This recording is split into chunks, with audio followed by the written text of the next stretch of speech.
Well, hello everyone. I'm Pete Armstrong from the Shalom Rockwood network. We're a network of churches here in East County in Rockwood. And I am just thrilled to hear about this latest marriage, the match made in heaven, that Al and Rhona are going to tell us about a little more.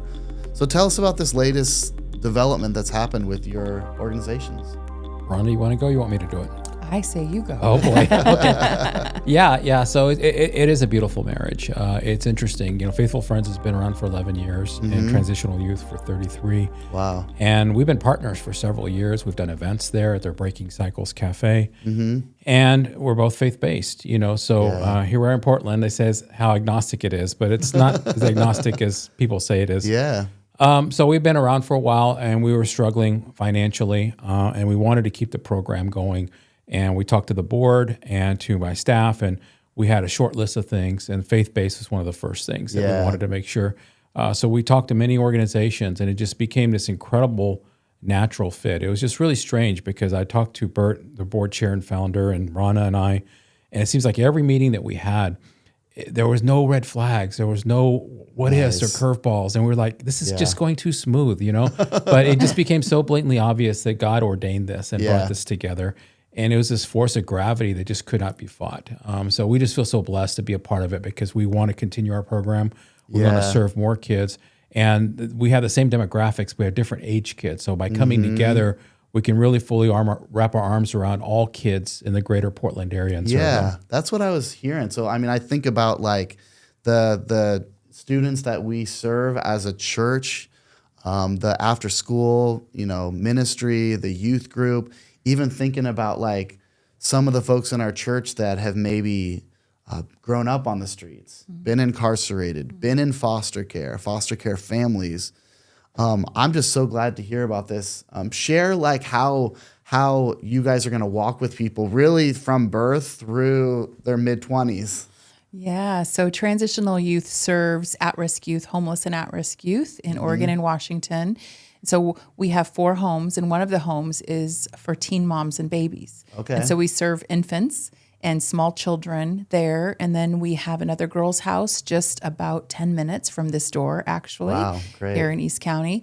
And then we have 2 guys' homes. And then in addition to that, we have Breaking Cycles Coffee and Bike Shop, which teaches young people 14 years old to 24 job skills.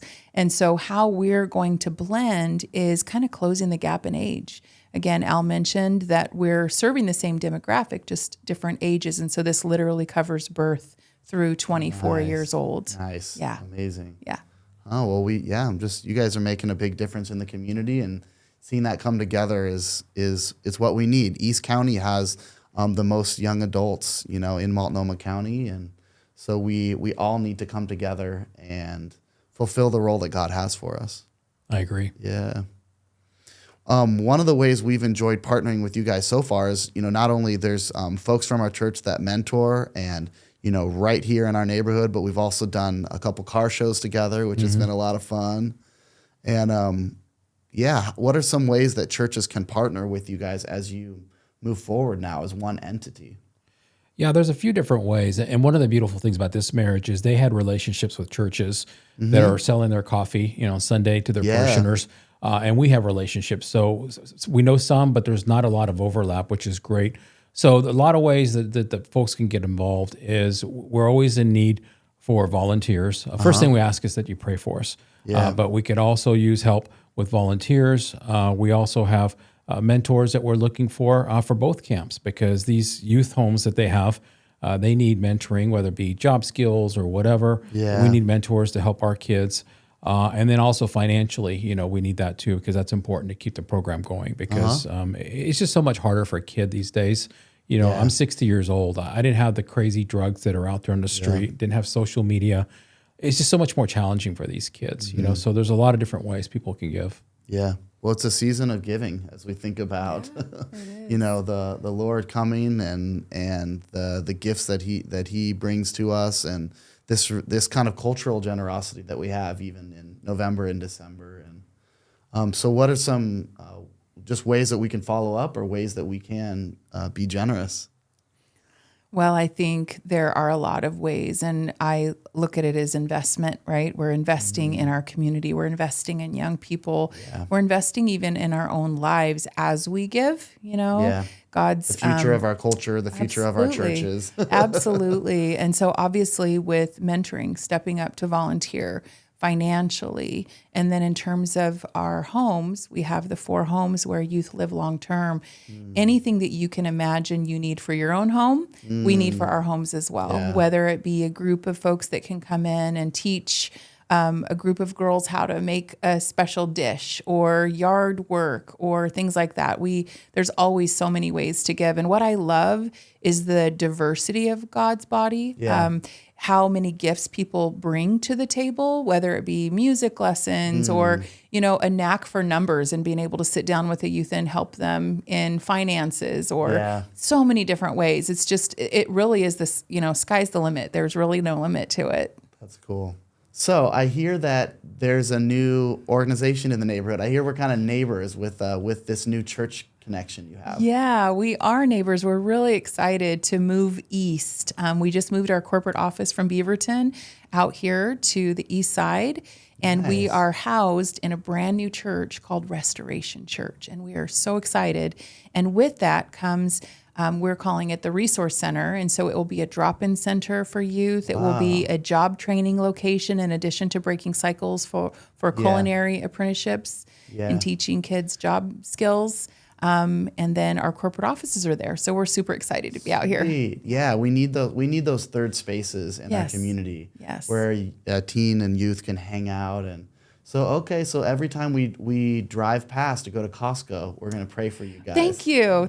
Yeah. We're excited to be out here and join the forces out here, Link Arms. We love this community. Yeah, there's wonderful things going on.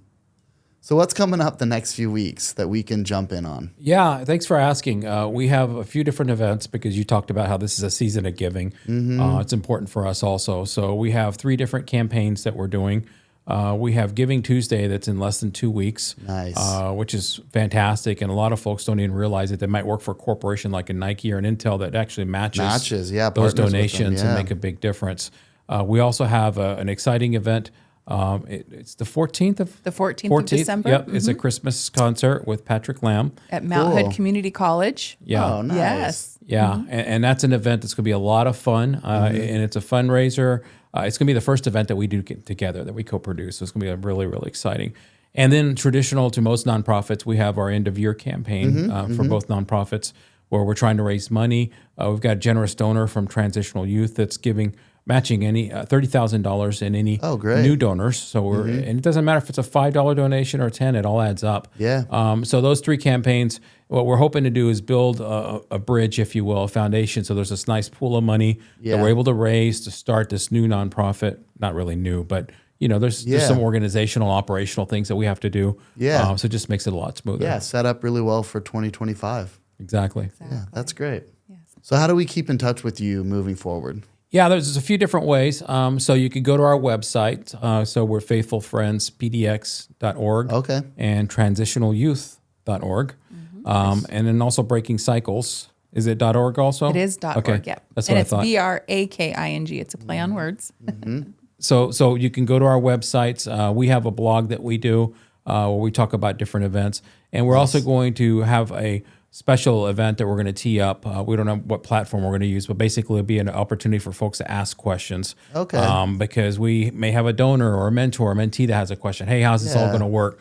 And we just want everybody to be comfortable because it's going to be seamless to folks out there. It's been seamless already to our staff, but we just want to make sure everybody's comfortable with everything. Well, great. We are so excited to be partnering with you guys as you move into this next season of your ministries together. And we are all seeking the same thing. We're just moving together. And so I would encourage all the churches with Shalom Rockwood to be supportive, to be praying about how you can give and serve and mentor. And as we continue to just build these partnerships together. Awesome. Thank you guys so much. Thank you.